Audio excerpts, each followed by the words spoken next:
Hail to the Emperor, new recruits. I've heard that you've taken an interest in the grim dark world of Warhammer 40k, but become lost in the vast amounts of lore and long-winded videos that plague the internet.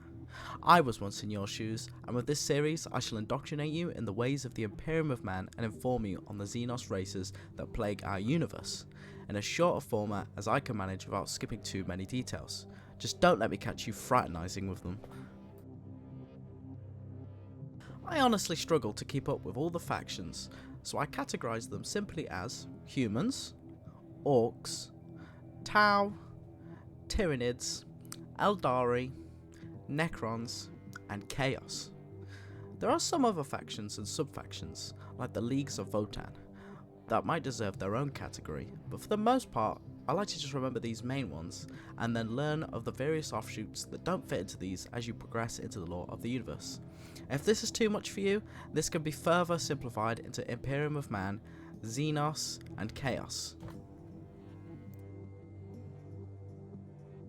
Now you know of these factions, and are probably wondering to yourself, what exactly are these factions? What's their story? And which ones are the best fit for me?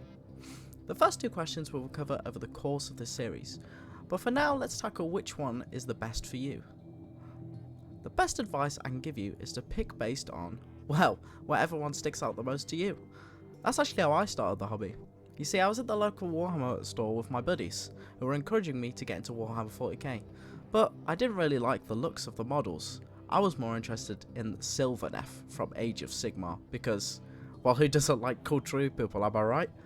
Well, that's when out the corner of my eye I spotted Saint Celestine, and she is this awesome angel lady who fights alongside the Sisters of Battle, which are a human faction, and that's when I decided to go for a Sisters of Battle army, and I painted her and a bunch of other Sisters of Battle to go with her, and began my journey into the lore, which led me to choosing my own Space Marine faction of the Salamanders. I know that not everyone out there will have access to a local Warhammer store, or somewhere that sells a large collection of the miniatures. Luckily, you can easily do this using the online store, and I strongly encourage anyone who is interested in the hobby and watching this video to try this out, and maybe dip your toes into the grimdark world of Warhammer 40k if you're still not sure. I do, however, want to give you a word of caution. Don't select a faction and just buy a bunch of models right off the bat, just in case you see like the lore and decide they're not as cool as they look. I actually did this, and I bought a bunch of Grey Knight pieces before I started my Salamanders, and I was not happy with their lore, and I just don't even want to paint them anymore.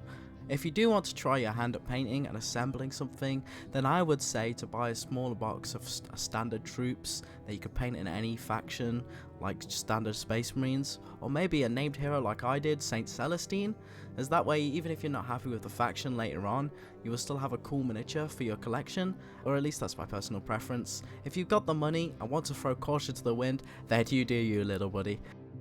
That pretty much concludes the introduction to this series, and I hope you've learned something from this and have enjoyed it, and maybe you're feeling a little bit more confident about the hobby than you were before the video.